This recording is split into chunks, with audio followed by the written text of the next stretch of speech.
সেখানে বিভিন্ন দপ্তরের লোকও ছিল। তার মানে ঘটনাটা আগের থেকে প্রিপ্ল্যান ছিল। আমি মনে করবো না আমরা যে ঘটনার instant heat of the moment হয়েছে, এটা আমাদের বললে হবে না।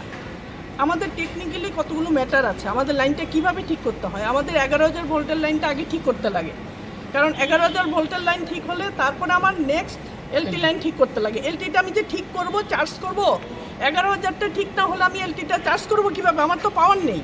তা আমাদের সার্কেল ওয়ানে 50টা 11,000 কেবি লাইন আছে, আমি কম বেশি মিলিয়ে বললাম। 11,000 কে প্রত্যেকটা লাইন এফেক্টেড হয়েছে গাছের ডালা পড়ে। আমাদের তার ছিঁড়েছে গাছের ডালার জন্য, আমাদের জন্য বেশি ছিল না, হয়তো গাছের ডালার জন্য কিছু খুঁটিও ভেঙেছে। ঠিক আছে, তো 11,000 আমরা ঠিক করলাম। তারপর আমরা এলটি লাইন ঠিক করব, যেখানে 500 500 800 800 করে কনজিউমার। ওইটা ঠিক করার পরে আমরা সিঙ্গেল কলগুলোতে যাব। তো সিঙ্গেল আমি তো 10,000 লোকের স্বার্থ আগে দেখবো, 50,000 লোকে 1.5 লাখ 2 লাখ কনজিউমার আছে আগরতলা শহরে সার্কেল ওয়ানে। তাহলে আমি 2 লাখের স্বার্থটা আগে দেখবো, তারপরে আমি এলটি লাইনগুলো দেখবো, তারপর আমার সিঙ্গেল কলে যেতে হবে। এতটুকু সময় আমাদের দিতে লাগবে।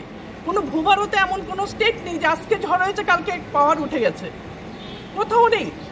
কেউ বললে মানবো না তো সেটা। হ্যাঁ, মেট্রোপলিটন সিটিতে 100% আন্ডারগ্রাউন্ড আছে, সেখানে হয়তো পাওয়ার এফেক্ট করে না। আমাদের এখানে 90% কি 95% ওভারহেড লাইন। আমাদের এখানে আগরতলায় থাকতে গেলে এগুলো অভ্যাস করে নিতে হবে, মেনে নিতে হবে। ইঞ্জিনিয়ারকে মারবো, ডাক্তারকে মারবো, অমুককে মারবো, তমুককে মারবো, হাতে নিয়ে নেবো মাইন, ওইরকমগুলো হবে না। ম্যাডাম, আপনি বলছেন যে আপনি ডেইলি গ্যাস লাগাবেন, আমি ডেইলি কাটবো, আমার অন্য কাজ নেই। আপনি করেন? নিশ্চয়ই করি। আমরা দৃষ্টান্ত তৈরি দেখিয়ে দেবো আপনাদেরকে। আপনি আমাকে আপনার নাম্বার দিন, আমরা যেদিন করি আপনাদের নিয়ে যাব। আপনারা করেননি, সেই প্রমাণ আমাদের কাছে আছে। গরমের দিনে এই আমরা ইলেকশনের জন্য আমাদের ডিলে হয়েছে। ইলেকশনের আগে না, সিজন ওয়াইজ যে পরিষ্কার করেন না আপনারা। টাকা অ্যালোটেড হয়েছে, আমরা করেছি। আমরা ইলেকশনের জন্য আগে করতে পারিনি, ইলেকশনের পরে করতে পারিনি। পরীক্ষা ছিল আগরতলা শহরে শাটডাউন। আপনি যদি আমাদের সঙ্গে বা ডিজেএম ওয়ানের সঙ্গে রেগুলার থাকেন, আপনাকে আমি 1 মাস 2 মাসের প্ল্যানিং দিয়ে দেবো যে আমরা কেন করতে পারিনি, কোথায় করতে পারিনি। এই গরমের দিনে 2 দিন বর্দোয়ালিতে শাটডাউন নিয়েছে। আমি বলছি আইরি এই গরমের মধ্যে শাটডাউনটা নিল, কিন্তু উপায় নেই, গাছ কাটতে হবে, শাটডাউন নিতে হবে। কিন্তু গরম সেদিন তুঙ্গে, আমরা কোন দিক মানবো? গরম মানবো, বৃষ্টি মানবো, পরীক্ষা মানবো? ইলেকশন বর্দোয়ালিতে গভর্নমেন্ট প্রেস দেওয়া যাবে না।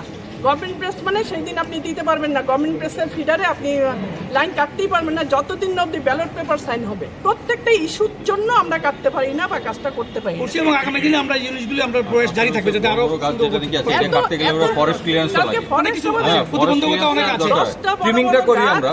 আমি আমাদের লাইনের থেকে আমি ফরেস্টের হেল্প নিয়ে কাটিয়েছি।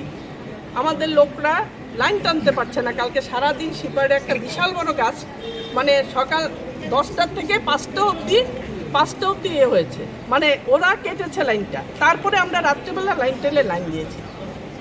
শোনেন, অন্য দপ্তরে গাফিলতি থাকতে পারে, আমাদের দপ্তরে 5% লোক হয়তো বা আছে, কিন্তু বাকি আর বিশেষ করে আগরতলায় যারা কাজ করে 100% সিনসিয়ারিটি নিয়ে কাজ করে। তার মধ্যে একজন মানে উপবাবু সত্যি সিনসিয়ার। আমরা এটার জন্য ধিক্কার জানাই এবং আইনজীবীরা এরকম অমানবিক কাজ করবে, সঙ্গে জড়িত এবং ব্যক্তিগতভাবে ওনাকে তো আমরা চিনি, আপনারাও চিনেন, আমরা সবাই দেখেছি ওনার ছবি। অপু বাবুকে যেমন দেখেছি ছবিতে, ওনাকেও দেখেছি। বলছি